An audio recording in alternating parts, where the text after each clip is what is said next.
asalaamaaleykum mbokk yi diaspora ak képp koo xam ne yaa ngi seetaan tey nag ñu am mbégte lool di dalal ki nga xam ne mooy son excellence l'ambassadeur du Sénégal auprès de la Belgique et du Luxembourg monsieur Amadou Diop ci émission La Parole est aux citoyens monsieur son excellence ñu bàyyi la nga présenté wu. jërëjëf ci invitation bi ñu ma invité waa ACBEL at yéen ñi lëkkoo waaw pour nga ñëw waxtaan ak askan wi. maa ngi profité di nuyu askan wi di leen nuyu di leen ziare te balaa may sori ci présentation bi dafa am lu dal kaw Sénégal ci jamono yi ñu nekk mooy sunuy xalif généraux yi fi jóge mooy bu Laayeen at bu Ceneba yàlla dogal na moom événement bu am rek dinaa jokkook askan wi bataaxal bind masawu leen ko wante bi comme occasion la ma jàkkaarloog askan wi nekk ak ñoom dama leen di féddale sunu njaal ci loolu daal ci kaw Sénégal te ñaan yàlla mi nga xam ne mooy borom yërmande yàlla yeesal yërmande ci seen kaw xale leen àjjana ci yi gën a kaw ci àjjana yi te ñaan googu tamit ñu wasaare ko tamit sunu mbokk yi nga xamee ne pande bi laal na leen ci jamono bi ba nga xamee ne tamit ñoom tamit ñàkk nañ ci seen bakkan waaw ngi lay gërëm di la sant présentation bi mooy ku nekk ak sa jaar-jaar ci xale yi maa nga juddoo Dakar ca bopp fa laa jàngee école primaire bopp jóge fa jàngee ji lycée Blaise Diagne bi ma paree lycée Blaise Diagne dem faculté de droit ba ma am fa sama maîtrise en droit après maîtrise en droit ci laa def section diplomatique yàlla dimbali ñu admis ci concours bi te concours boobu nga xamee ne yàlla dimbali ñu ba ñu jàll ci section diplomatique section boo xam ne dama ko tànn at lu ma bëgg ndax loolu moom dinañ ci ñëw sax dellu siwaat ba mu ñu paree ci 2 ans après formation section diplomatique ma dem ministère des affaires étrangères foofu laa tàmbale liggéey bi def naa fa 4 ans ci direction yi ci division yi ba sama premier poste ba may génn yàlla def na nattuma fii laa njëkk a ñëw sante ko yàlla ndax sama premier poste diplomatique comme conseiller fii la de 87 à 91 ba ma fi jógee nag ci lañ ma jël directement ma dem nekk conseiller diplomatique du président Abdou Diouf ba mu fay bu jógee ci pouvoir en 2000 man maa nekkoon conseil diplomatique environ 10 ans ba mu fa jógee ab bi président demee ma continuer nekk conseil diplomatique bu président Ablaye Wade de 2000 à 2003 et à partir de 2004 ci lañ ma yóbbu ma nekk représentant foofu à l'UEMOA au cabinet du président de la commission de l'UEMOA Soumaïla Cissé yàlla na ko yàlla yërëm gaañu na moom tamit jamono temps yi lay passé foofu laa nekk ba 2013 bi président Macky Sall ñëwee donc en 2012 ci la daal yaakaar ñëw pour ma jàppale waa dellu si waat ci diplomatie bi ci la ma jëlee indi ma fi comme ambassadeur du Sénégal dans le royaume de Belgique au Luxembourg auprès de l'Union européenne des ACP et de l'OTAN donc moom moo tax maa ngi fi daal ba depuis 2013 ba léegi maa ngi fi xaw a yàgg nag macha allah. waane loolu la yàlla dogal moo tax daal ñu ngi sant di gërëm ñëpp di ziare ñëpp. macha allah parcours bi am na solo waa son excellence bëggoon nañ xam aussi mission ak rôle diplomatie lan la. diplomatie ñu bari ñu koy tënk nee nañu bi doomu aadama wàcc ci kaw suuf rek ci la diplomatie tàmbalee ndax bu amee ay doomu aadama yu bokk nekk ci kaw suuf seen dundin. lu koy rataxal wala bu ñu demee ba nga xam ne weesu nañu doomu aadama yi ba nga xam ne tënku nañu am groupement am seen i ethnie am seen i société am seen i tribu ba ñu mujj ko ñu dem ñu am seen i état jëflante diggante nit ñi ak nit ñi diggante entité yooyu réew yi diggante tribu yi il faut que am ñu koy dox il faut que ñu koy seet ñu koy rataxal il faut que ñi nga xam ne ñu ngi seet donc diplomatie mun nañu wax ne moom mooy lien bi nga xamee ne mooy pont bi nga xam ne mooy nekk ci diggante nit ñi diggante état yi pour seet nu mu gën a rafetee nu mu gën a rataxalee ñu doxalee ko noonu. waaw loolu am na solo. bëggoon nañ aussi ñëw si consul honoraire moom lan mooy rôle am. waaw léegi donc foofu sax sa baax nañu leeral ko ndax boo waxee diplomatie am na ñoo xamee ne moom la ñu samp ay kuréel pour ñu doxal diplomatie bi kuréel officiel yi. li ñu tuddee couleur formelle yi wax naa la léegi bi ma génnee section diplomatique ñëw naa ministère affaires étrangères këru diplomatie bi ëmb diplomatie mooy ministère affaires étrangères yeneen kër yi nga xamee ne ñooy seeni représentant ci bitim réew mooy ambassades yi ambassades yi nag ni ñuy doxalee am na fi ambassadeur am na fi ñi nga xamee ne ñoom ñooy personnel bi ministre conseiller ak conseiller bi ak ku nekk sa wàll fi ngay jàpp ñooñu mooy institution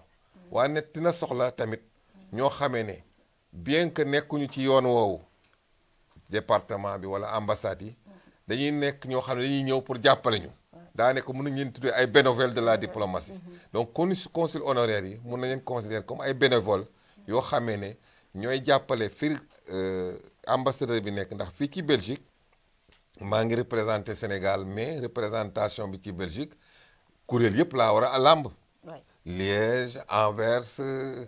ñëpp daal alors donc sama tànk du mën a egg fu ne alors dina am ñoo xamee ne au quotidien ñoom foofa ñu ne mën nañ ne nekkal ma fa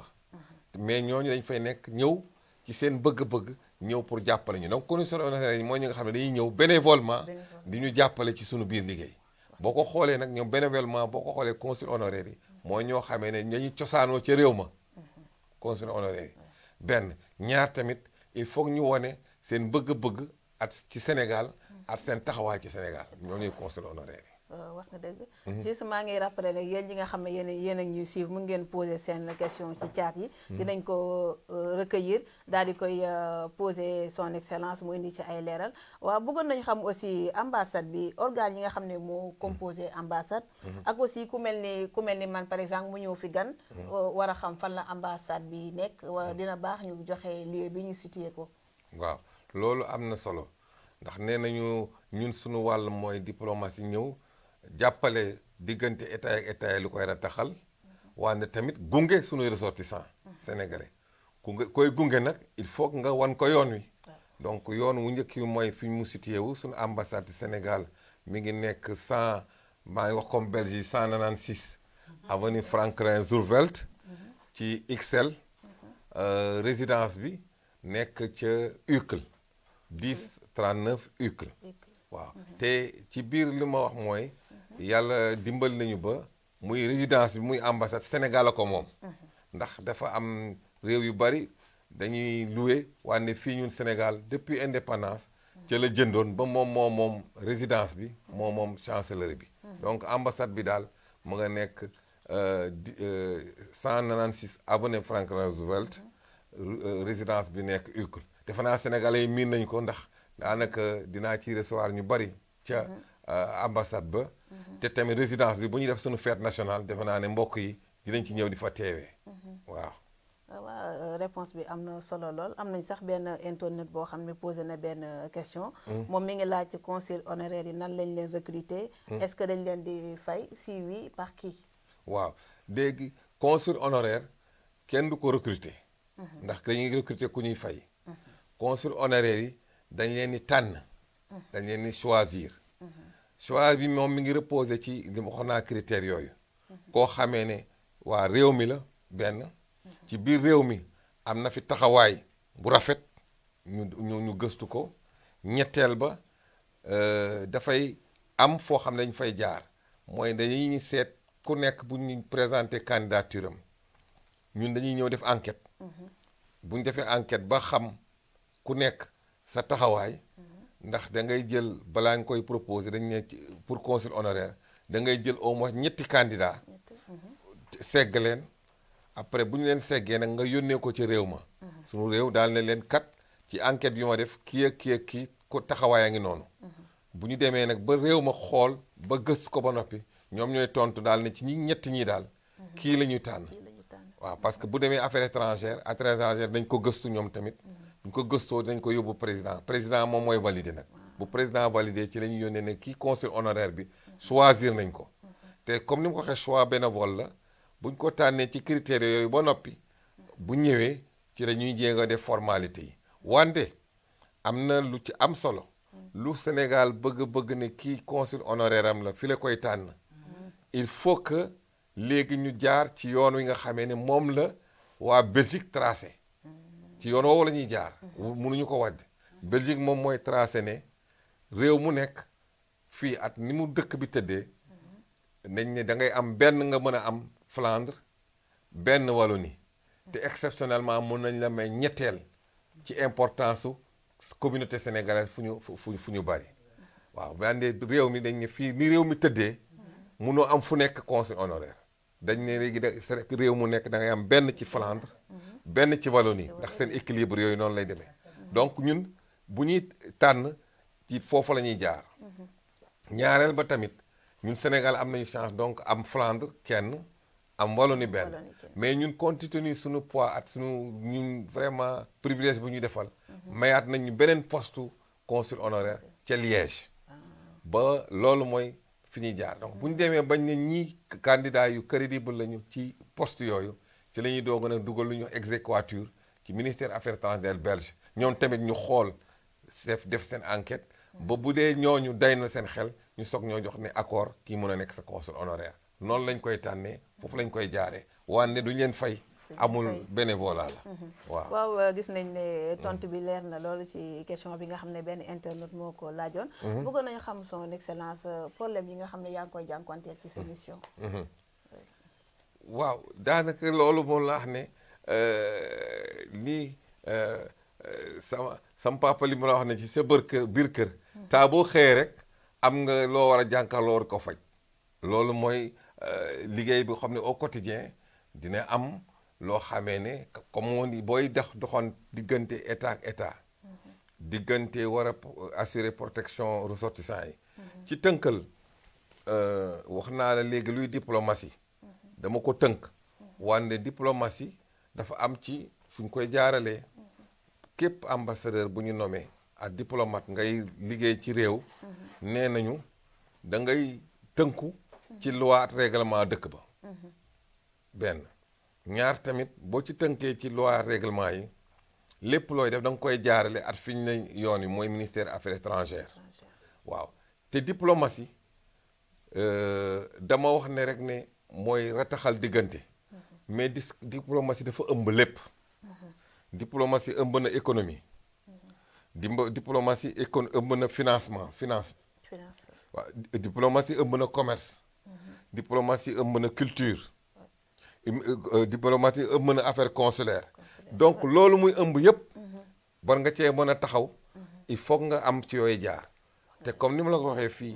ñun ñi ngi yëngu diggante Belgique ak Sénégal diggante Sénégal ak Luxembourg ak waa Union européenne ñooñu toujours ñi ngi seet nu ñuy organiser woo pour xool na la ñu gën a rataxalee développer suñu partenariat ci biir partenariat boobu nag laaj na chaque jour boo xëyee nga def état évaluer situation foo toll mooy ne war nga seet dossier bi fu mu toll fan nga ko war a relancer donc du ma wax ne difficulté la wante loolu déjà sas boo xamee ne war na la bés boo xëyee rek sas boo war a taxaw la loolu mooy ci wàllu état ak état ci wàllu état ak njaboot gi diaspora bi boo xëyee tamit daa ngi toujours am na lu xew mun nañu toog ne am na sénégalais buy agsi Zaventem téye nañ ko lu tax ñu téye ko lu ko waral waaye lu mënti am war nga ñëw yow jóg ambassadeur bi am sa ndaw boo xam ne loolu la ñuy wax agent consulaire bu war a jokkoo at kooku ca aéroport pour seet noonu lu ñu koy lijjantee mën nga tëb tamit toog ñu ne la kat excellence fii ca benn zone Louvain wala Verviers wala yooyu am na xew-xew bu fa am waaw loolu moom yow yaa war a njëkk a jóg taxaw li fa xew wala ñu toog ne am na lu dal ci kaw am na sénégalais bu war a am benn jugement ñu war ko àtte yooyu tamit au quotidien looy jàkkante loo waaw war a ñu ñëw ne am na étudiant bu ñu waroon inscrire Liège pour université wande cours yi commencé na mais ba léegi jotagul visa pour ñëw loolu il faut nga jéem a jokkoonteeg ambassadeur Belgique bi nekk Dakar at wala visa am ne pour ñu gaaw ndax cours yi commencé na balaa naka dama koy wax nii mais saa boo xëyee rek am na loo xam ne mi ngi tege nga war a jonkonteeg moom pour war ko saafara mais loolu ci liggéey bi la waaw te liggéey boo gis rek noonu la waaw la taxaw a tërëri gis nañ ne yombul kay parce que yéen chaque fois yéen a ngi ci soxla citoyens yi di leen taxawu ci lépp même ci li ñu doon wax sànq consul honoraire bi moom dafa war a nekk nationalité belge wala sénégalais la war a nekk belge la war a nekk ah Belge obligatoirement belge la mën a waaw belge rek la mën a nekk. waaw ba bëggoon d'ailleurs nañu sax loolu belge rek la mën a nekk. boo ko xoolee kii nekkal Flandre mooy Alain Godberger. En Flandre pour Eno Francot la woon léegi mag la dem na retraite remplacé nañ ko par monsieur Knights. et Liège am nañu Laurent Mengue. ñu ay belge la ñuy doon. mais boo ko xoolee day nekk belge yoo xam ne tamit non seulement dañ lay jàppale fii mais dafa am ñoo xam ne tamit seen taxawaay ca Sénégal. am na lu ñuy yëngatu ci koom-koomu Sénégal. ba ñooñu mos a nekk consul honoraire yëpp boo ko xoolee. Alain Godberger fi mu ne moom mooy le grand géré mooy gérer le complexe touristique bu investir na fa xaalis bu bari bu Toubacouta. Laurent Mengue moo nekk le consul moom mooy aussi gérant de hôtelier Cap Skirring. En plus am na entreprise de construction de bâtiments Dakar actionnaire la ci investisseur la. Nice même chose donc moo ñoo xamee ne non seulement dañuy jàppale fii mais aussi dañuy jàppale réew ma. dañuy investir ci dañuy Sénégal investir Sénégal waaw loolu am na solo. est-ce que mën nañu xam statistique ñaata sénégalais ñoo inscrire. waaw à l'ambassade est-ce que. voilà am nañ lu ñuy wax nag statistique officielle. ak statistique yoo xamee ne dañuy def ay recoupement ba war ne natt nañ ne lii ci la mën a toll. ci li nga xam ne dafa officiel. te yooyu yëpp dañ koy partagé ak liste ministère de l'intérieur ou office des étrangers. ak suñu immatriculation. ñun dans nos immatriculations ci sénégalais yi 8000 sénégalais la ñu immatriculé ñun. 8000 waaw ci biir 8000 sénégalais yi ñu immatriculé officiellement. office des étrangers immatriculé na moom 7000 binationaux mooy sénégalais ak belge. sénégalo-belge. bon boo ko xoolee. sunu 8000 yi ñu immatriculé. nga boole kook 7000 sénégalo-belge mun nañu wax ne 15000 sénégalais moo nekk ci juridiction bi. loolu mooy li officiel. wante li officiel loolu gis nañ ne am na yenn zone yoo xamee ne am na yeneen askan wu jóge woon mooy moment jamono bi mu amoon crise Espagne Italie sunu mbokk yi ñu bari dañuy jóge boor yooyu wàll si ñëw boor yi ay Liège Verviers waaw donc ñooñu buñ ko évalué 15 millions ñooñu évalué nañ ne daal at ñi nekk muy Anvers muy Liège muy Gand muy Charleroi ñooñu ñëpp buñ ko tënkee loolu nag évaluation la aw ma ci lu exact comme léeg-léeg 15000 moom lu exact la mais ñooñu évalué nañ war nañu nekk 13000 moo tax 15000 ak 13000 daal war nañu am ci royaume de Belgique 18000 sénégalais environ. waaw merci beaucoup ci réponse bi nga xam ne joxe nga ko. am na nag benn internaute bu posé benn question par rapport aux cartes d'identité et passeport parce que nee na lu ci bëri. gars yi dañuy déplacé wu dem ba France pour kii seen passeport. est-ce que nee na amul moyen boo xam ne war nañ ko mën a defee fii ci Belgique. loolu déplacement boobu doon Paris dem directement doon ko defar. loolu avant la woon. mais yàlla dimbali nañu. ba ñun ñu ngi tàmbali ñëw fii le 5 avril 2013 laa commencé liggéey bi. biñ ñëwee dafa tombé woon ak président joxe ay mesures instruction daal ne daal souvent moom ci voyage déplacement yu ma ca def li waa diaspora bi di gën di jàmbat mooy délivrance su problème délivrance su passeport yi ak carte d'identité yi ba loolu mu ne léegi day regrouper concentré wu ba nga xamee ne day rapprocher nit ñi pour ñu mën a am meilleures conditions pour mën a jël wut seen passeport ak seen carte d'identité ci biir loolu ci lañ newoon léegi au lieu léegi nit ñi doon jógee ci Bruxelles wala Luxembourg di dem di fàttali seen passeport yi léegi nañ ñëw ci ambassade bi waaw ambassade bi mooy centralisé ñu def fi benn système matériel bu ñu installé ba nga xamee ne ku ñëw léegi dootoo dem France ci ñun ngay ñëw waa juridiction bi buñ ñëwee directement foofu la ñuy inscrire ñëw ci la ñuy jël seen photo ak yëpp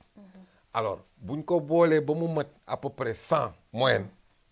ci la ñuy ñëw ambassade bi ci boppam mooy jël 100 yooyu yëpp nga xam ne relevé nañ leen jël seeni éléments yeeg tout dem Paris buñ demee Paris ko agent wu ambassade bi sur place jour bi muy dem lay tirer passeport yooyu yëpp jël ko dugal ko ci sac bi indi ko ñu distribuer ko bon boo ko xoolee def naa statistiques yi léegi en moyenne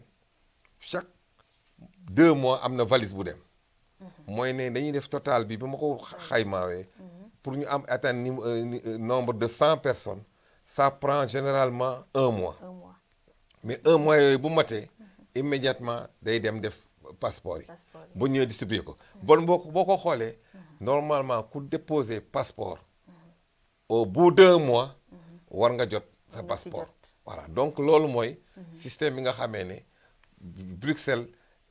nekk na centre non pas de distribution mais un relais donc ñooy centraliser yëpp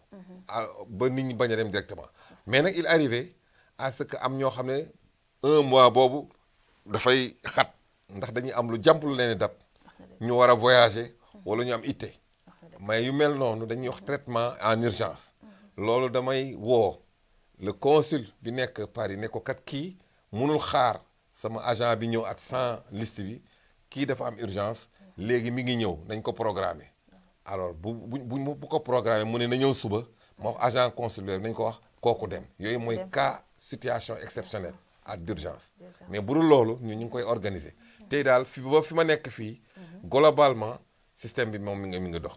waaw fi mu ne daal ba moment bi may ñëw tey nii maa ngi doon def évaluation ñu ne ambassadeur am nañu à peu près lu mat 95 demandes ma ne leen bon na ngeen woo bon agent Paris bi ne leen war a ñëw ba fi mu ne fixé nañu rendez-vous le 29 août bi pour ñu war a dem pour def loolu mooy bu demee le 29 août récupérer ko le 30 août ñu distribuer passeport yi waaw macha allah defe naa ki doon laaj am na réponse boo xam ne leer na nañ ak ñi nga xam ne woon aussi xamuñu nan lay demee am na keneen tam ku tudd Aliou Diallo ku laajte ne moom dafa yor ancienne carte d'identité nu muy def pour am bu bees te aussi passeport am daf ko réer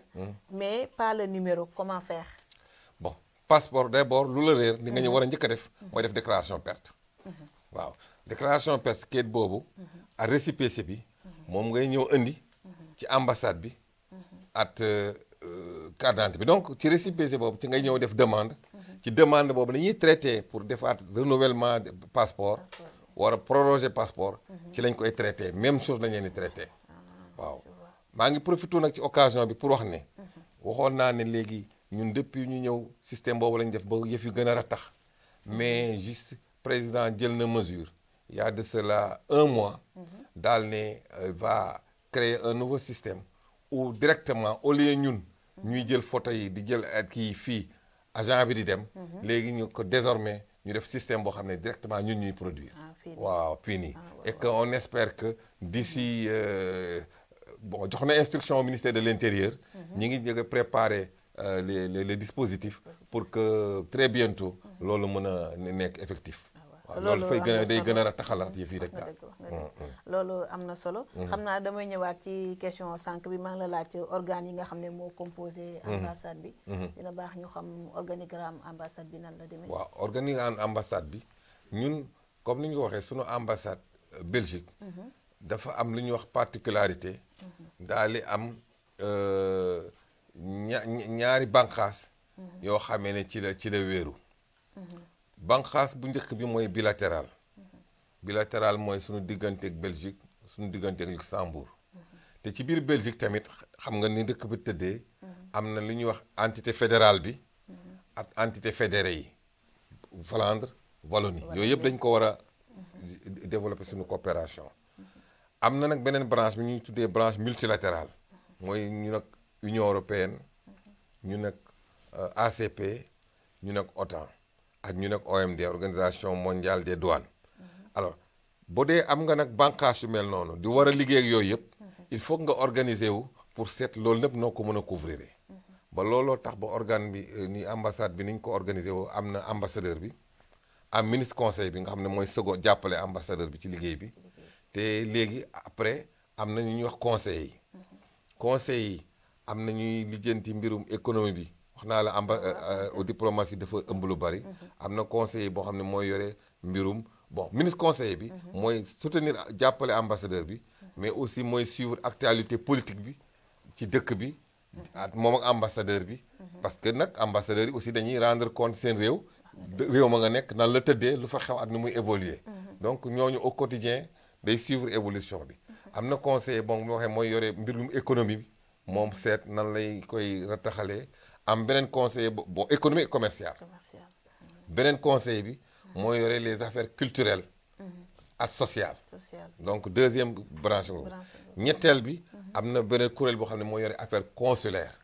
mooy lépp lu jëm ci passeport yi yeeg visa yeeg carte d'identité yi waaw yu mel ne état civil yeeg immatriculation mariage yi décès yi loolu la donc mun naa wax ne ñooñu ñooy ñi nga xamee ne ci wàllu diplomatie ñoom ñooy jàppale accompagner ambassadeur bi ci liggéeyam donc affaires économiques et commerciales affaires financières affaires culturelles et sociales affaires consulaires bon loolu nag mooy conseil yi mais comme li ñu wax ne oto du daw sans essence donc am na fi koo xam ne moom moo yore agent comptable bi moo yore le financement ak agent administratif boo xam ne moo yore mbirum administration ñooñu daal mooy ñooy ambassade waaw mooy organes yi ak bien sûr ñu ñuy gunge mooy secrétariat yi def liggéey bi chiffreur bi nga xam ne moom mooy jot message yi di koy yónnee ndax ñu ngi toujours en rapport ak li ñuy def lépp ñun lépp lu ñuy def dañuy rendre compte Sénégal tamit lépp lu ñu war a jox comme ni ñu war a doxalee ci chiffreur bi lay jaar waaw noonu la ambassadeur bi tëgg réponse bi am na solo lool. am na benn internet bu tudd Pape Cissé bu posé benn question nee na ndax personnel bi nekk ci ambassade bi yëpp dañuy bénéficier wu ci protection diplomatique. bon ambassade yi li ñuy waxee convention Vienne droit des traités daf convention de Vienne par dafa def ñetti ambassade bi ñooñu ma la wutu boobu xam ñoonu at ñi yore liggéey bi yëpp ñetti catégorie la ko defee catégorie bu njëkk bi moom la ñuy tuddee personnel diplomatique deuxième catégorie mooy personnel administratif et technique ak ñetteeli catégorie bi mooy recruter locaux personnel local personnel diplomatique bi mooy diplomate yi nga xamee ne comme man wala ministre conseil bi ak conseil yi ñu affecté ñu jóge Sénégal ñu ñëw indi ay fonctionnaires diplomatiques lañu ñooñu ñun mooy première catégorie deuxième catégorie bi jóge nañu Dakar wande ci wàllu administration ak technique la moom la ñuy tuddee personnel administratif technique mooy ñi ngi affecté secrétaire yi jóge Sénégal ñëw pour jàppale ci liggéey bi chiffreur bi ma tudd léegi jàpp nga xam ne day jàpp ci liggéey bi waaw at chiffreur bi secrétaire yi at chauffeur yi jóge Sénégal ñoo ñooy deuxième catégorie bi troisième catégorie mooy personnel local bi ñoo xamee ne ay sénégalais yu nekk fii ñu recruter leen fii lañu leen recruter am mooy ñu am carte de séjour sénégalais mu am foo xam ne soxla nañ leen fa Sénégal ñu jël leen fa boo ko xoolee ñun actuellement ñun recruter locaux yi fii boo ko xoolee daanaka sax ñoo ëpp léegi bon ci ñi gën a bari la ñu bokk ñooñu ñooy ñëw di jàppale ci am liggéeyam consulaire bi ñooy jàppale tamit boo ko xoolee fii ci chauffeur yi waaw parce que dem nañu bon yenn saa yi ni au lieu ñu jëli chauffeur ba Sénégal bu ñu amee sénégalais bu nekk chauffeur fii waaw man sama chauffeur man fii ki ma indi nii léegi ba may ñëw ci émission bi waaw fii la ne fii lañ ko fekk sénégalais la ñu recruter ko waaw gardien yi bi nekk sama fële ci résidence bi te di ñëw di yore gardiennage bi sénégalais bu ñu recruter fii la jardinier bi nekk résidence bi nekk foofu tamit ci foofu fii laa ko ñëwee maa ko recruter fii laa ko recruter waaw te bi ma ñëwee tamit fii ci ambassade bi fële boo ñëwee ñii ñëw di accueillir gardien ci bunt bi foofu di leen accueillir sénégalais recruter local la donc ñetti catégorie yooyu ñoo am ci ambassade. waaw macha allah tontu bi am na solo loolu. bëggoon nañu xam aussi son excellence relation yi nga xam ne am nga ko ak gouvernement belge ak institution européenne yi aussi. relation yi ngeen am. waaw Belgique nag daanaka mun naa wax ne réew yi nga xamee ne gën nañu am cër ci Belgique Sénégal ci la bokk. maa ngi koy teg ci ñetti fànn bu njëkk bi mooy que Belgique ci seen aide à la coopération mooy ñi nga xam ne day am coopération financière bu ñu war a jàppalee réew ci àddina bi ñoom 18 lañ ci amoon ci 18 yooyu Sénégal ci la bokk ci àddina ñoom waaw te ci 18 yooyu 5 pays africains ci nekk Mali Niger Cap-Vert Sénégal Rwanda am na nag benn boo xam ne spécial at Congo RDC bi loolu mooy fànn bu njëkk bi leneen li ko ñëw loolu mooy li amoon 18 yi bi gouvernement bi ñuy wax la suédoise ñëwee fii ci Belgique mooy avec le gouvernement de Charles Michel dañ ne woon ñoom la ñuy def austérité def efficacité dañu segg yëf yi mais bi ñu seggee am ñu wàññi ba retenir maintenant 14 ci àddina bi ah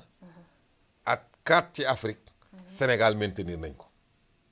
loolu firnde bu njëkk la te ci biir relation boobu lu am solo la ndax ci biir coopération économique boobu ci lañ ne depuis chaque 5 ans dañuy jël xool Sénégal ci yan fànn la bëgg ñu financer ko pour son développement mais dañu ko wax dañu koy concentré wu ci ñett Sénégal am na foofu convention de financement avec le Royaume de Belgique pour un montant de 40 milliards environ où le Sénégal dafa ciblé ne dañ koy mettre dans le domaine de l'agriculture deuxième bi ñu def ko ci ndox eau ñetteel bi ci santé donc loolu am nañ ko at Belgique et depuis en tout cas ma nekk fi je touche du bois Belgique a ngi koy renouveler ba finance yooyu macha allah 40% dañ koy utiliser 100% dañ koy utiliser alors te renouveler nañ ko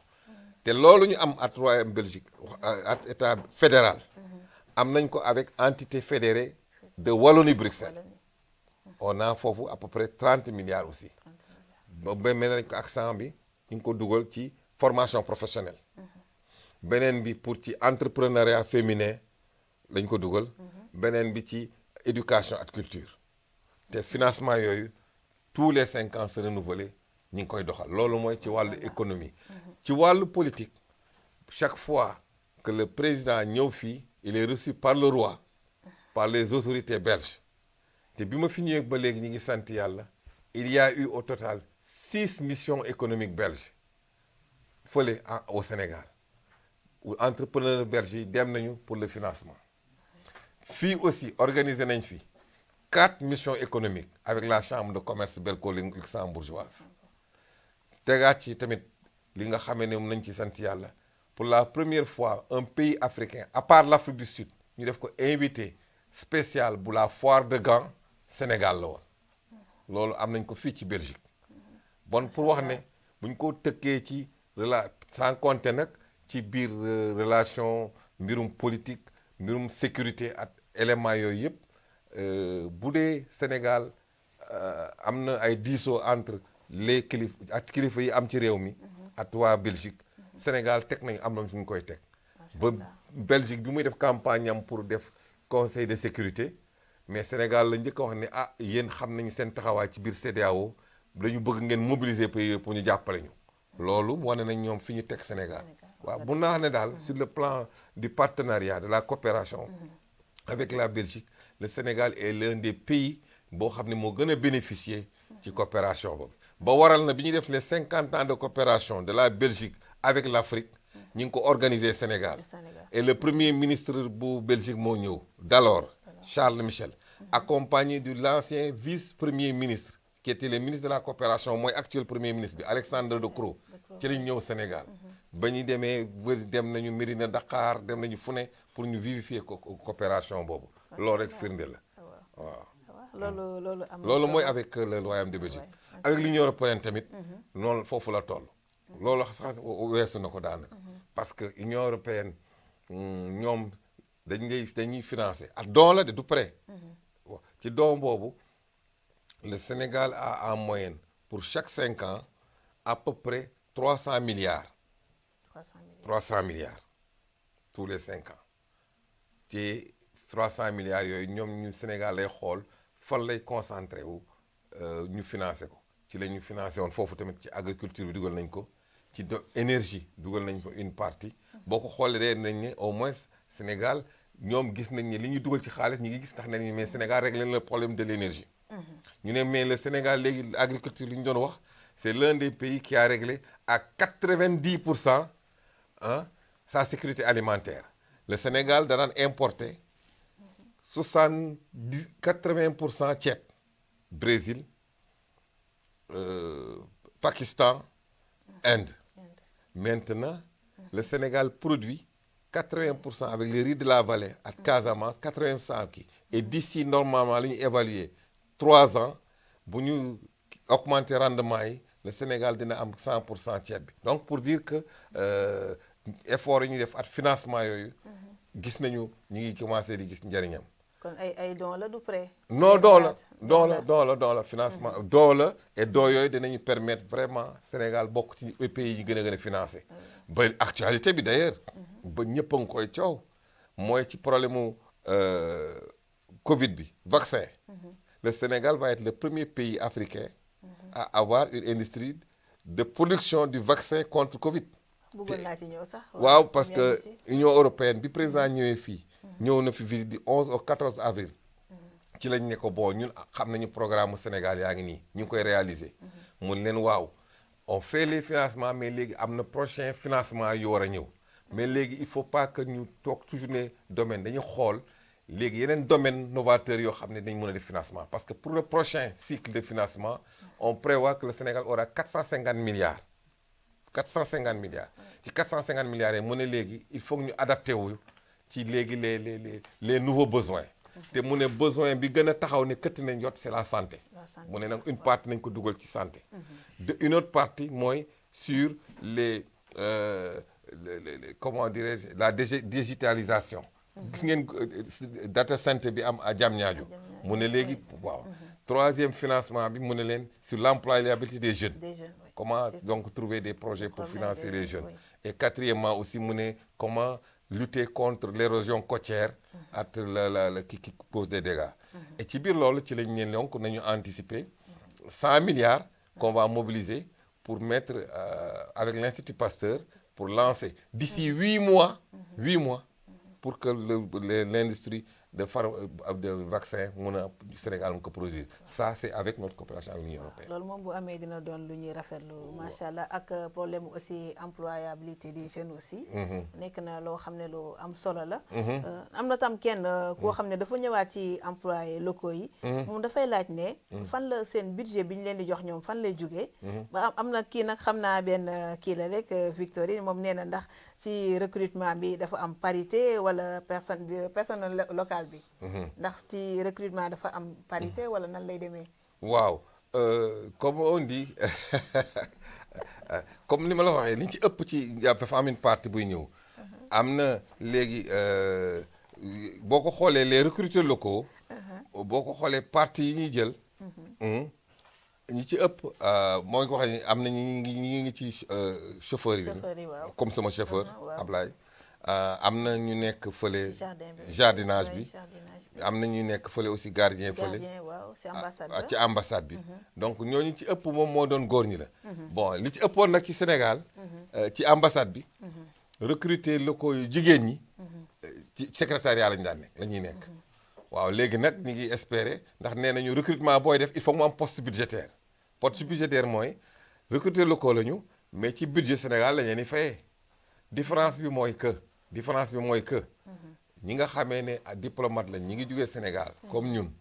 ñi ngi defee suñu état pour paiement ñu ngi koy defee ministère des finances moo koy def yónnee ko affaires étrangères yónnee ko ñu fay par contre fii recruter locaux yi foofu nous sommes obligés de nous aligner sur la législation belge la sécurité sociale belge ce qui fait que ñoom chaque mois ñun du ñooy def seen bulletin de paie yi fii am na organisme partenaire moom mooy defar seen fiche de paie ak li ñu war a verser ci cotisation sociale ñoom ñu koy imputer yónnee ñu ko comptable bi fay donc ñoom seen mode de rémunération seen modalité yëpp partenaire moom moo koy préparer mais ñun dañ koy exécuter parce que loolu la ñu war a adopté wu ci ñoom. am na kenn koo xam ne moom problème mu carte d'identité yi dafa ñëwaat parce que moom nee na pour nga am carte d'identité bi yan document ngay fournir. am na benn internet bu laaj loolu. ah léegi il faut nga prouver ta nationalité sénégalaise il faut nga am sa certificat de nationalité. wala nga am sa bulletin de naissance. prouvant que tu es sénégalais né de tel père et de tel fils et de telle mère tel père et telle mère. waaw du sénégalais kooku moom pour tous les papiers il faut que d'abord nga justifier de ta nationalité par ce certificat de nationalité wala par ton bulletin de naissance. defe naa ne internet bi laaj bi leer na. donc ñu ñëw kon ci étudiants yi ñoom aussi ñu indi nañ laaj pour déposer demande bourse en Belgique yi fii nan lay demee. léegi boo ko xoolee évolution bu mag dafa am. léegi xam nga bourse yi ñu ngi koy déposer auprès du gouvernement sénégalais ministre de l'enseignement supérieur moo koy couvrir. mais dañ koy jaarale bourse yëpp étrangère. bureau des bourses Sénégal la Paris. mooy centraliser demande yëpp. te boo ko xoolee léegi des demandes déposé tuñ ko ci ambassade yi léegi les demandes se font en ligne. waaw dañuy joxe. les références en ligne. ku nekk déposé en ligne. donc kooku dépôt direct la. waaw donc xam naa rek ñu ñëw ci divers yi. ndax mënuñu jeexal émission bi te waxuñu ci yi nga xam ne jot na fi am muy pandémie bi. ak inondation bi nga xam ne dafa dal suñu kaw. xam naa damay njëkkee rek ci pandémie bi nan lañ ko dundee woon. ak lan moo nekkoon seen taxawaay fii ci Belgique. waaw pandémie bi dund bu metti nañ ko dund ndax nee nañu lu bees la. te lu bees loo xam ne ni ko àddina bi yëpp wax. nee nañu mosuñoo am gis lu mel nii songandoo àddina bi yëpp te bu lay ki lay song nee nañu dañ koy tuddee comme guerre wante guerre bi sax ñu ne moo gën a metti ndax da ngay guerre koo xam ne doo ko gis nee nañu un ennemi invisible moo tax lu metti la moo tax ñuy massawu ci askan wi ni mu leen dalee di massawu ñëpp te xam ne loo xam ne lu ñëw dal la ba mais bu la dara dalee duñu wax ne duñu tënk suñu loxo te suñu loxo daal ne di fatalité déedéet jaam bi moom bu dara amee rek war na jóg taxawaay war na ci am taxawaay yéen suivre ngeen fii ni mu demee ci réew mi waa réew mi def nañu seen taxawaayu bopp pour seen askan ñoom te tamit sunu ñi nga xam ne sunu mbokk yi nekk fii di dund ak ñoom tamit ñoom def nañ ci loo xam ne bénéficier nañ ci mais loolu n'empêché wul président ci boppam def naa loolu tamit suivre ngeen ko bépp bi yëf yi déclenché woo il a été le premier chef d'État africain sinon le seul chef d'État africain bi nga xamee ne nee na ci fonds de résilience bi mu def pour faire face ci Covid bi mooy fonds spécial bi mu dafa def déclaration solennelle à la nation daal ne dinaa allouer une partie 12 milliards ci diaspora bi mooy fonds Covid ci biir fonds Covid boobu ci la wax leen nañ wax yan condition la ñuy am pour accéder ki loolu pour dimbali waa askan wi nga xamee ne sonn nañ ci waaw te léegi yooyu ñetti population cible la identifié woon première population cible bi mooy ñi nga xamee ni bi feebar bi di agsi jotoon nañu voyager dem ci àddina bi ñu tënk fa ndax kenn mënatu woon dem ñooñu urgence dañoo képp il fallait que ñu ñëw dimbal leen ñooñu moom ci boo xoolee liste yi ñu wax ne ñii ñoo ci war a bénéficier ñooñu moo ci ñi premier deuxième population bi nga xam ne mooy ñi nga xam ne yëf yi dal na leen ña nga tëdd hôpital ci sénégalais yi ñu xool nan la ñu mën a def pour jàppale leen ci dimbal leen ñetteeli population cible yi tudd nga mooy étudiants yi ñoom tamit ci priorité yi li ñu bokk ak quatrième bi mooy ne ñi nga xamee ne fii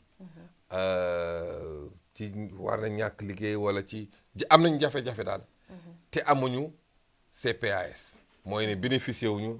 secours bu ñi nga xam ne am nañu kii appui social au niveau Belgique ñooñu bokkuñu ci waaw ñeenti population cible yooyu moom la ñu wax ne fonds bi war na ñëw pour a taxal leen ko te ñu gaawantu ambassade bu nekk consulat bu nekk ñu jox la sa dotation wante li may wax ni sax daal maa ngi parler ci contrôle Abuna parce que mooy président ami association bi dañ ne ñu bi ñuy def comité boo xam ne mooy suivre loolu ambassadeur bi daf koy superviser mais il faut que comité bi mu am ci ku ñuy tànn koo xamee ne ci fii lay nekk cosaanoo ci kuy représentatif de fii ci réew mi. dina am benn agent wu ambassade bi nga xam ne mooy yore mooy mbiru payoor yi. après nee nañ ñu jël aussi député de la diaspora waaw ñetti ñooñu ñoo ko tënk ambassadeur bi coordonné ko ba dañ ñëw réunir pour seet jaar ci critères yooyu wante critère bu njëkk muy ñooñu ma wax ne ci foofu la ñu war a jaar képp koo xam ne balaa nga agsi ci ñun suñu comité boobu da ngay jaar ca kaw mooy inscrit ca plateforme ba affaires étrangères ndax ku inscrit ci plateforme bi duñu la mën a kii ñun bu ñu inscrire ci la ñuy mën a am copie ñun kayit yi pour mën a xam ne kii inscrire na donc képp koo xam ne directement inscrire oo doo mën a postuler voilà donc boo postuler nag léegi comité bi day réunir segg en respectant exactement critères yooyu noonu lañ ko def ba séddale ko dinaa wax nag ne leen nag te loolu xam naa abu naa kii ko bu ñu toppoon strictement condition yooyu ñu wax noonu am na ñoo xam ne du ñu am ndax am da nga xam nga ñu nag ci dëkk bi xamante nañu minante nañu am na ñu def seen demande wande dañuy gis ni kat am nañ tamit feneen fu ñuy CPS bi wala leneen daal am na feneen fu ñuy kiyee wande ñu ne déedéet bon comme te ndimbala ko tax a jóg yenn yi nañ ko jéem a woyofal nit ñi daal voilà daal en gros noonu lañ ko taxawee ba alhamdulilah def nañ ko nu mu waree daal waaw macha allah macha allah xanaa rek ñu ñëw ci mbënd mi nga xam ne amoon na fan yi passé te nga xam ne touché na presque la Wallonie gisoon nañu aussi taxawaay bi nga xam ne defal nga ko fële ca Verviers ñu revenir ci un peu waaw léegi loolu mbënd moom tamit lu metti la lu dal ci askan wi te nee nañu yow bu ñu la waxee ne yow yaay représenté askan wi lu dal askan wi rek ci dal na sa kaw noonu la ñuy wax ne benn jëmm lañu benn ci jëmm joo xam ne benn la bu ci amee benn baaraam wala benn tànk boo xam ne gaañu ne ñu ñëpp ko yëg ba ci biir loolu ñu ngi ci profité di ci jaale suñu mbokk miñ ci ñàkk di massawu tamit ñi nga xamee ne am nañ ci ay jafe-jafe yu bari ci biir loolu boo ko gisee ni ñu organisé woo ñun am na loo xam ne wax naa ko ne lépp lu xew dañuy taxaw bés bu ne ba bi lu mu amee yooyu taxawaayu ambassade bi mooy benn événement bu am mooy bind massaw ñaar tamit ñi nga xamee ne génn ci àddina lépp loo xam ne ñun ci fonds social bi war nañu ñoo ci war a jiitu pour dugal ci sunu loxo ñetteel bi tamit mbirum këyit yi ñu war a def pour lijjanti nit ñi pour ñu gën a am fu ñu sukkandiku ñu taxaw ci te ñetteel bi tamit nee nañu sa njaboot bu ci amee lu ci loru li nga njëkk a def mooy jël sa tànk dem nemmeeku njaboot gi seet ci ni ñu taxawee loolu moo doon taxawaayu ambassade bi mais bu may wax taxawaayu ambassade bi wax naa sànq ne consul honoraire yi ñooñ dañuy jàppale ci fànn wa ñu ne wande damay profité ci occasion wax ne am na ñoo xam ne ñu ngi ñuy gën a jàppale ci jàppale bu wër bu dëgër ndax seede dafa baax te ambassade bi ñi nga ne def na résultat mais balaa ñu mën a am événement yooyu balaa moo mën a am dama ci profité par rapport wala décès am ñu war a jóg mais dafa am ku ñuy alerter dafa am ñoo xam ne ñoom au quotidien ñoom ñoo ñu taxawal ñoo nekk ci biir askan wi directement mooy association sénégalais yi je profite de l'occasion pour rendre hommage vraiment à Abouna ak son équipe ñoom nga xamee ne ñun balaa ñuy yëg ñoom ñoo ñu njëkk a yëg wolof nee nañu balaa ngay boo lu la nit nekk sa mbokk bu lu ko dal dëkkandoo yooyu njëkk a jóg Abouna nag dëkkandoo askan bi ci biir lu yëngu moom moo ñuy alerté moom mooy woo kat excellence am na lii li xew excellence kat mbënd mi am na def nañu fonds bu ñuy lancé pour apporter alors loolu ma ne ko waaw ñun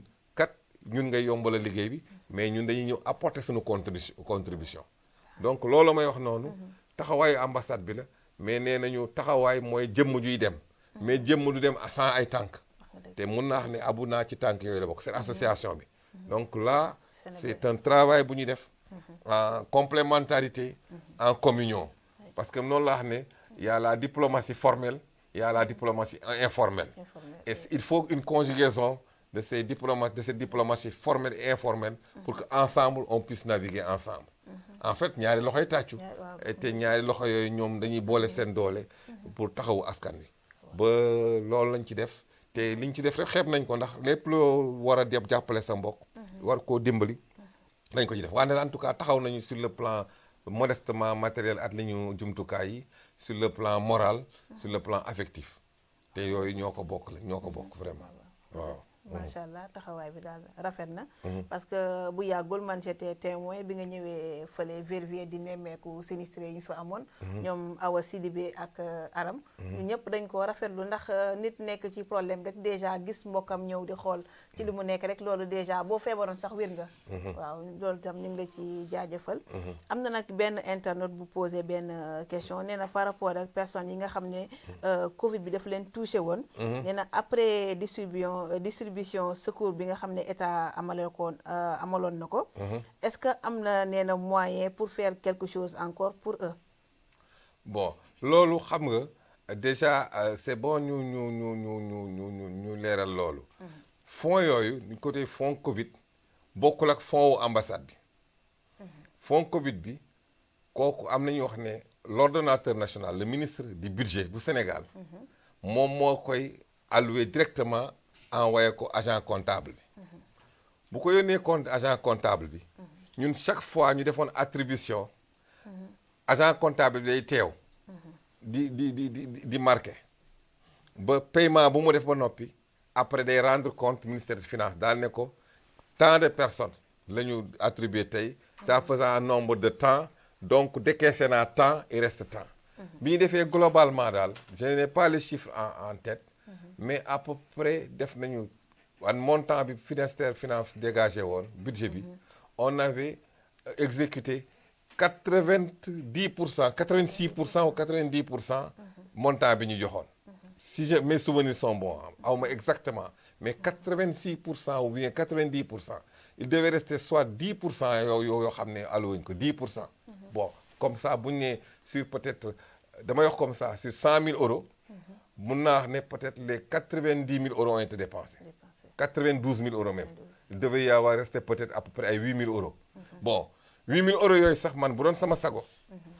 dañ koy tasaare mais nee nañu yëfi du woon œuvre charitable.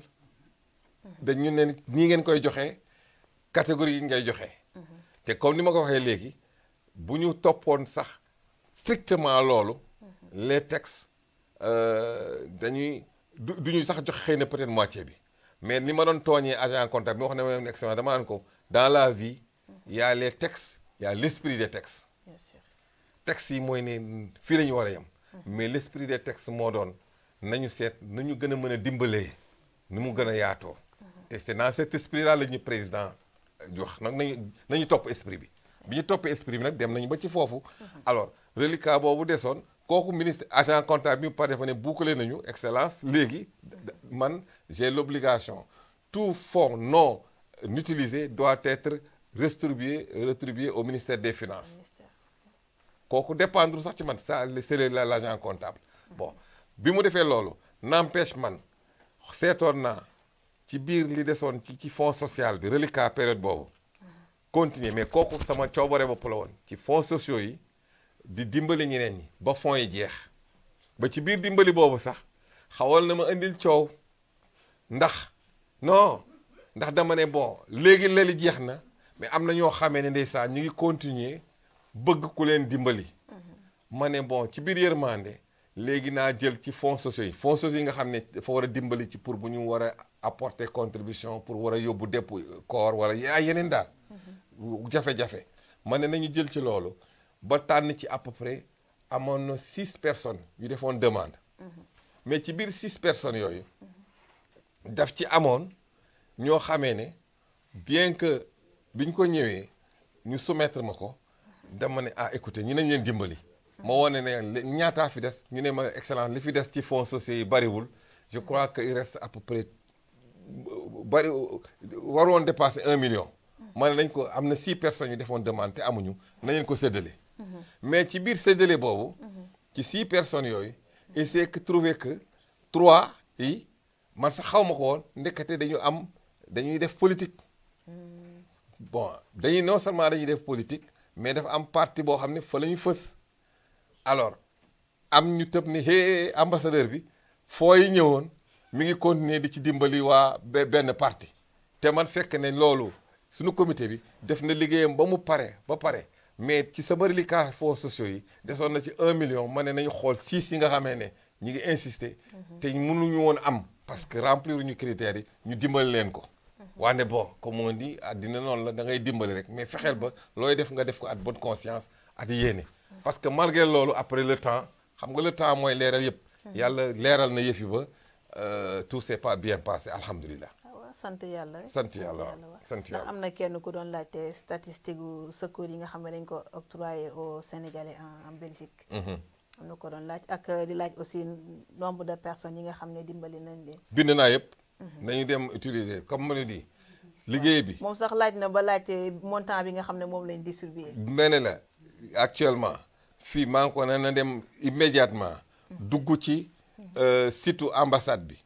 tout ça a été publié du début jusqu'à la fin bi fonds yi ñëwee ci dañu publier nañ ne fonds yi ñëw nañ publier document wax ne nii lañ koy attribuer publier document procédure bi publier comité bi ni mu ko muy fonctionner 1 2 chaque fois ñu doon réunir je crois ñu ngi doon réunir tous les mercredis bu na tout mercredi mu ne ñu réunir ci ambassade bi bu ñu réunir balaa ñoo jógee foofu ñu def procès verbal PV de distribution PV boobu tamit at ñaata la ñu décaissé at ñaata la ñu ñoo ci am le nombre dañ ko kii man sax ci réunion bu njëkk bi dama waxoon ñu publier tur yi après am ñu woote ne non excellence bu ñu sañoon vraiment pour des raisons ndeysaan suturaal ñenn ñi at mettre de sutura bu ñu sañoon bu ñu publier noo yi mais man dama bu njëkk ba dama publier woon sax tur yi ñu am waaw donc loolu mi ngi ci site bi ba bi ñu paree ba travaux yi pare ba ñu clôturer ñu def compte rendu intégral ne leen kat commission bi clôturé na tant de montant lii la ñu am de temps lañ personne la ñuy joxe lii moo ci des voilà et publier nañ ko loolu nee ko sama mbokk mi na dem ci site Sénégal élément boobu mi ngi ci leer nañ waaw kooku moom mi ngi ci site bi macha allah boobu moom leer na nañ waaw bu ko mënul déglu ci site bi tamit demee na nga ko jox sama numéro na jël sama numéro téléphone mu woo ma man ma jëlaat wax ma adresse email bi mu am ma yónnee ko fa directement copie yooyu bu dee moom mënu ci jot man nañ ko abuna wala yooyu na ngeen ko jox na jël sama numéro téléphone ci suuf na nga ko après nga jox ko sama numéro téléphone suba sax non parce que demain tam xarit ñu dañuy préparer tam xarit j'en profite d'ailleurs pour à l'occasion du nouvel an musulman ci tam xarit bi pour ñëpp rendre leen hommage ñaanal leen atum bees atum jàmm atum tawfiq ak aafiya donc là bu ñu ko joxee suma numéro mu jox ma benn numéro adresse email am ma jox ko exactement élément yooyu nga xam ne mais bu demee ci site dina ko am moom kay mi ngi jàkkaarloo yow te defe naa ne li nga ko tontu leer na nañu ci moom émission bi nag daanaka jeex na mais am nañ fi une toute dernière question kii dafa laajte dañuy ñëwaat rek suñu mbokk étudiants yi nee na ndax ambassade bi dina octroyer ay stage ñoom étudiants yi nga xam ne dañoo spécialisé wu en droit international public oui léegi stage léegi pendant les années nit ñi dañ mën a def stage dañuy def demande ñu xool demande yi les étudiants et sur cette base là dinañ évaluer xool ñi ñu mën a defal stage mais depuis 2019 bi Covid bi duggee dañu suspendroon les stages au niveau de l'ambassade parce que le ministère des Affaires étrangères nous avait dit que foofu télétravail bi dañuy privilégié et donc ñu éviter la concentration humaine pour au niveau des ambassades avec les mesures de barrière looloo taxoon que on avait suspendu les stages des étudiants mais bon situation bi ni muy évoluer on espère surtout ak vaccin yeeg yu mel noonu que les stages pourraient mais effectivement tout étudiant peut faire adresse une demande auprès de l'ambassade qui est examinée et en ce moment dinañu xool ñi mën a dinañu organiser ay stages waaw. defe naa ne laaj bi tontu bi leer na nañ. comme boobu moo nekkoon dernière question bi xanaa rek mu laaj la ban message ngay lancé aux Sénégalais qui vivent ici en Belgique. Message bi ñetti message la c'est un message de reconnaissance, un message de remerciement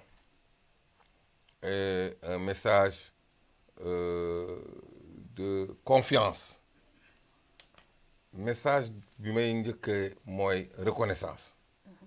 parce que wax nañu fii yëngu yi ñu yëngu ci wàllu rataxal diggante état yi gën a rafetal taxawaayu Sénégal gën a xool ni ñuy gunge askan wi ci lépp lu ñu ne mais ci biir loolu ñu ngi sant yàlla wax naa depuis 2013 ñu nekk fii ba léegi yàlla dañu ci dimbali ci li ñu mën mooy ne balaa ngay boo àggee dañ la gunge te def naa askan wi amel naa leen reconnaissance ci seen jàppale ci seen accompagnement ci seen vraiment taxawaay ba même sax am na yoo xamee ne mun naa wax ne mun na paraître difficile mooy ne bu ñu war a def ay inscription ci électoral yi xam nga jongante fu mu am rek passion am même ci biir loolu quand même l'écrasante majorité sénégalaise yi ils font preuve d'un esprit citoyen d'un esprit responsable et c'est l'occasion vraiment de leur ba expliquer leen sama reconnaissance pour ci taxawaay boobu beneen reconnaissance bi aussi boo nekkee ci réew nekk ambassadeur mooy comme kër nga yore sa njaboot yaa ngi bàyyi xel njaboot gi nan lañuy comporté woo te fii damay nekk ak autorité belge yi dañuy évaluer di ñu wax situation bu ne ba ci ministre yi ba ci premier ministre belge bu demee taseeg président ba ci roi des Belges seede bi benn la mooy ne autant ñoom ci seen réew du ma tudd tur nag am na yenn xeet yoo xam ne nee ñu ñooñu jafe-jafe la ñuy indi ci réew mi ba dem nañu bañ ne bi ñu amee yëngu-yëngu yi amoon fii ci Belgique attentat yi fi amoon ñoom am na ci yenn zone yoo xamee ne ñu daan retrouver wu dañu leen dem di leen topp ndax ragal ñu indi leen jafe-jafe mais nee nañu suñu mbokk yi ñun Sénégal gis nañ ne dinañuy organiser regroupement muy ay daayira ay association ñu ngi def seen màggal ñu ngi def seen gàmmu mais ñu ne musuñu gis benn fitna bu jóge foofu ci communauté sénégalaise macha allah loolu nag occasion la comme maa ngi jàkkaarloog diaspora bi wax ne taxawaayu communauté sénégalaise bi fii dalal na xelu waa réew mi ndax ku la fat tamit mi ngi seet noo fiy comporté woo comportement sénégalais yi daal macha allah c'est occasion bi mu am nii tey pour wax leen ne amal nañu reconnaissance boobu bon reconnaissance tamit day ànd ak remerciement ndax ku la jàppale ku la taxawu c'est l'occasion ma remercier leen pour seen attitude citoyenne et toujours may terminer par la confiance parce que loo gis rek confiance moo ko lal confiance ci gis-gis confiance ci taxawaay te confiance mooy nga nekk kilifa ñu nangul la sa kilifteef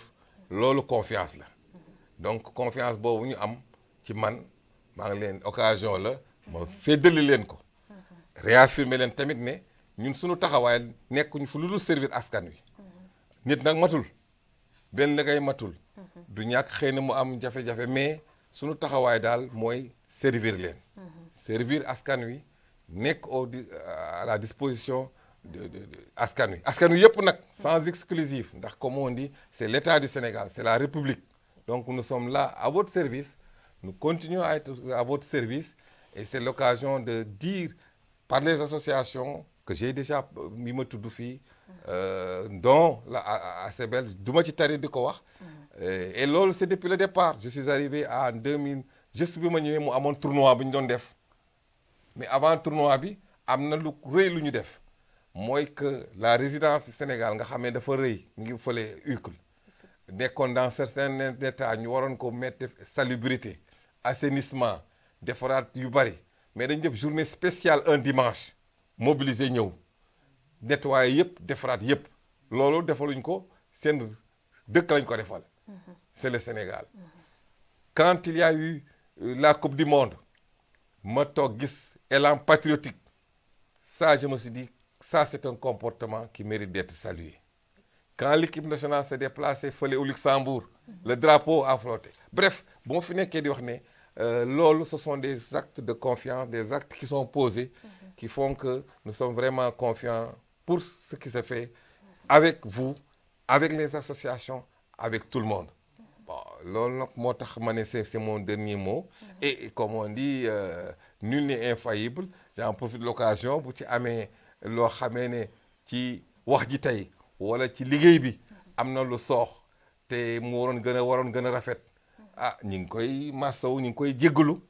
bu dee tamit parfois ci biir liggéey bi dina ci am xëy na ay xiro du ñàkk ndax nee nañu daje bu nekk mun am xiro ah ci suñu wàll de ñun jàppale ju kenn dara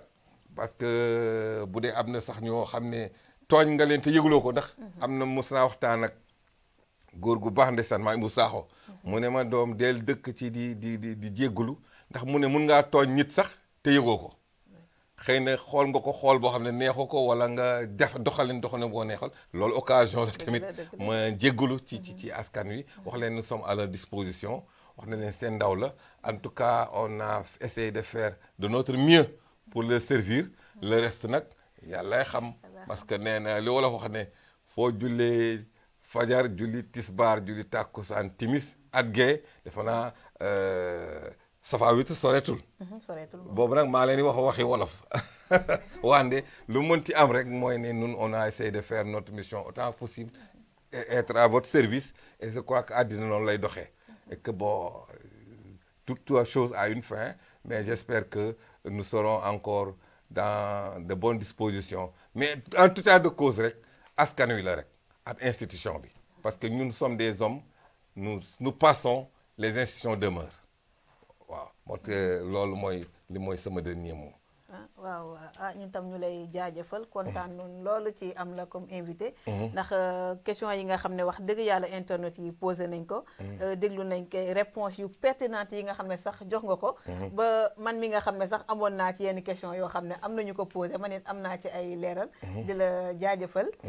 ak tam di rappeler que ni ñu ngi ci émission La Parole est aux citoyens ñu doon ko def en partenariat ak Sénébel ak Ben Posta di remercier Christian mi nga xam ne moo nekkoon ci technique bi ñëpp xam nañ ne yombul ndax gis nañ nit ñi toog di wax ni rek mais am na liggéey bu am solo boo xam ne mi ngi am ci ginnaaw ñooñu dañoo nekk ñi ngi leen di wooyee les gens de l'ombre donc ñoom liggéey bi li ci gën a bëri ñoom ñoo koy def branchement yi fii ak caméra yi donc képp koo xam ne yaa ngi ci technique maa ngi ciy profité di la remercier aussi mënuma pare ci émission bi te tudduma aussi Pa Diop mi nga xam ne ñun waa vérifier dañ ne mooy suñu ambassadeur ndax chaque fois bu suñu bët xonkee moom la ñuy ci moom la ñuy njëkk a dem ñu koy jaajëfal ak di remercier aussi Abouna di remercier Victorine ak képp koo xam ne yaa ngi Sénébel di remercier aussi Ousmane Fall Jordan moom tam mu am liggéey bu am solo boo xam ne mi ngi koy def fii ci Belgique ak artistes yi voilà donc ñu leen di jox dig daje bu beneen yoon incha allah waaw Victorine bu fekkee da nga am loo ci sànni mën nga ñëw mën nga ñëw nii mën nga ñëw toog fii ma jóg voilà non man ma jóg moom mu ñëw toog fii voilà toogal sama place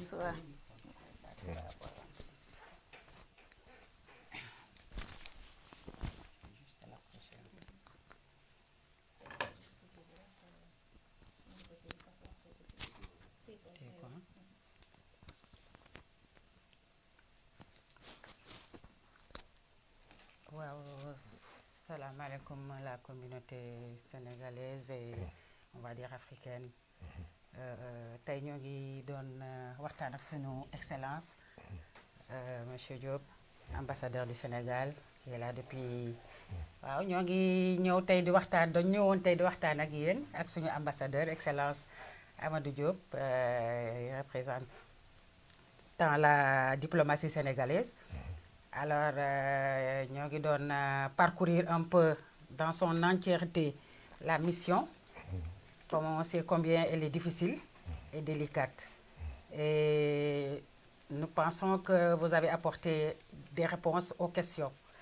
des Sénégalais, de nos compatriotes qui sont là et qui depuis longtemps se posaient des questions. Et à travers nous qui sommes naturellement les porte-parole de l'association du Sénébel, on n'avait pas toutes les réponses. Et nous pensons que Abouna est là, que vous avez déjà apporté des réponses à certaines questions. Mais peut-être d'autres questions auxquelles vous n'avez pas pu répondre vous parviendront ultérieurement. Alors nous remercions toute la communauté sénégalaise qui avons été à travers les réseaux sociaux. Ils ont fait l'essentiel pour nous suivre et pour interagir avec nous. Et vous avez déjà répondu à toutes leurs attentes, on va dire. Alors nous vous remercions ñun tamit ñoo ngi lay gërëm ci sa jot bi nga am ñëw toog fii ci ñun tey pour leeral ñu lu bëri ci askan wi nga xam ne bi ñoo ngi ko doon jàmbat di ko laaj bëgg ko xam ci sa liggéey ci sa toogaayu fii ci mbënd bi ak ci pandémie bi fi am dal ci doomu aadama dal ci àddina bi yëpp loolu yëpp ak li gouvernement Sénégal bi def ci résilience waaw bi nemmeeku métit bi loolu yëpp jot nañ ci association bi liggéey na ci ak yéen ak corps diplomatique bi ba tey am na loo xam ne lii macha allah teg nañ ko ci yoon. am na sax benn collectif des Sénégalais de la diaspora qui a été mis en place yooyu yëpp tamit ci lii ñu dal ci la bokk. waaye nag am na Sénégalais yoo xam ne yii ñi ngi ñaxtu. nee nañu lu tax ay rencontres périodiques yoo xam ne yii soxaloon nañ ko pour am ko ak yow. am ko ak on va dire corps diplomatique bi wala corps consulaire bi ñi ngi ñaxtu nee na ñun ndax loolu mën nañ ko am ba léegi xëy na peut-être amoon na ay amatul am na lu tax waaye ñoo ngi koy ñaan bu fekkente ne mën nga ñu ko ubbil nga ubbil ñu ko bu dee consul bi mën nañu ko ubbil mu ubbil ñu ko léeg-léeg ñu dox ñëw foofu wala ñu dase béréb waxtaan ci mbir mi mu jeex waaw bu ko defee waaw loolu de merci bon toujours c'est bon di am kii disponibilité bi la wax ne ñu ngi ci yaate yu ma loolu dañ ko waxee ni ñu wax noonu loolu la wax ne ñun dañ fi nekkal pour askan wi looloo taxoon ba bi ñu ñëwee ba bi ñuy dox léegi li nga xam ne mooy sunu ligne directrice mooy ne fu am loo xam ne événement bu touché Sénégal la ñu jël sunu tànk teew nañu donc loolu ñu ngi dem ci biir askan wi inchallah ñaar képp ku demandé audience pour ma war a la recevoir sama secrétaire nee naa leen enregistré leen audience ma recevoir na leen sama bureau amul frontière du daayira du parti politique yëpp nag ñëpp je parle léegi directement sous leur responsabilité ñu ma mës a demandé même ak parti tous les partis recevoir na leen ñetteel ba association bi mooy nee naa sama interlocuteur privilégié à tout moment à toute heure nee naa abu président bi notre porte notre téléphone sont là boo ma jotul jot ministre conseil bi donc loolu aussi passerelle yi la tout événement boo xoon ne aussi yëg nañ ko te war nañ ci mën a teew muy événement sportif muy événement religieux muy événement culturel muy événement sax douloureux ci liñ ci mën suñu carte kaay donc foofu je crois que c'est un terrain qui est déjà là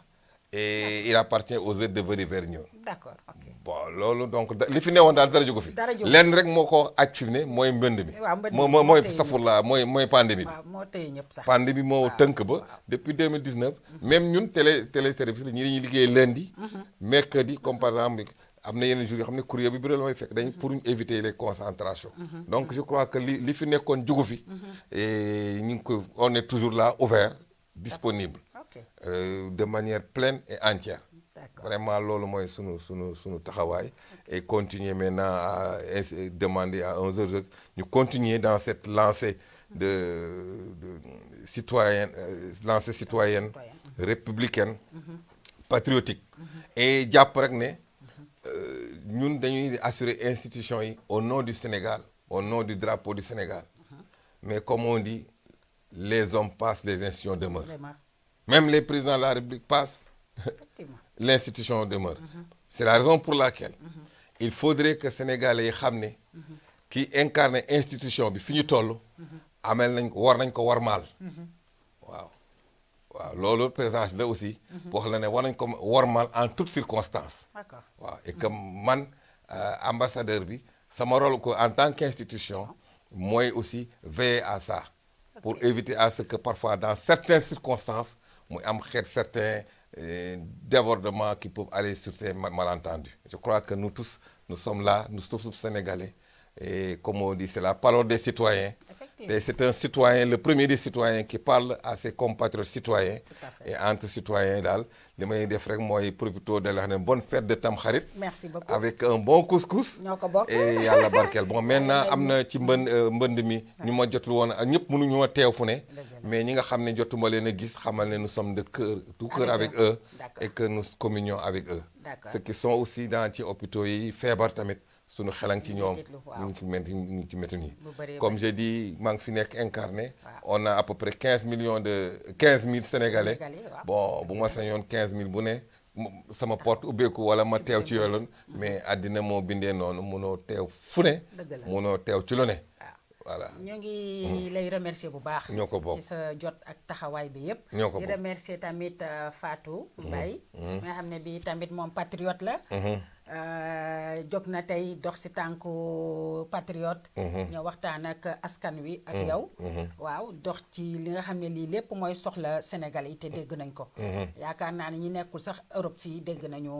waxtaan bi bu baax a baax di remercier tamit Christian Ben Posta moom tamit nekk suñu collaborateur suñu partenaire waaw di ñu jàppale aussi ci liggéey bu bëri boo xam ne bi ñun dañ koy taxawal fii di remercier tamit soxnaam Seyni Fall mi nga xam ne bi tamit sénégalaise te moom tamit liggéey bi Fatou di def ci lay liggéey moom tamit waaw di aussi remercier toute la communauté sénégalaise sans exception bàyyiwuñu kenn waaye nag dafa am benn message boo xam ne ba dama leen ko bëggoon bàyyil parce que sénégalais pour dajale ko dafa métti ñun liñ leen di wax mooy ñun interface lañu association bi interface la waaw pour ñu jot ci ambassade ak fépp funti munti dem ambassade de kër la waaw yow yaay sunu njiit yaa représenté Sénégal on va dire mais interface bi mooy dañu wax ñun sénégalais yi nañu ñëw ci association bi laajuñu leen dara waaw nañu def seen démarche citoyenne pour ñëw ci ñun bu ñu ñëwee ci ñun ñun laajuñu leen dara nañu ñëw ñu bokk ñu liggéey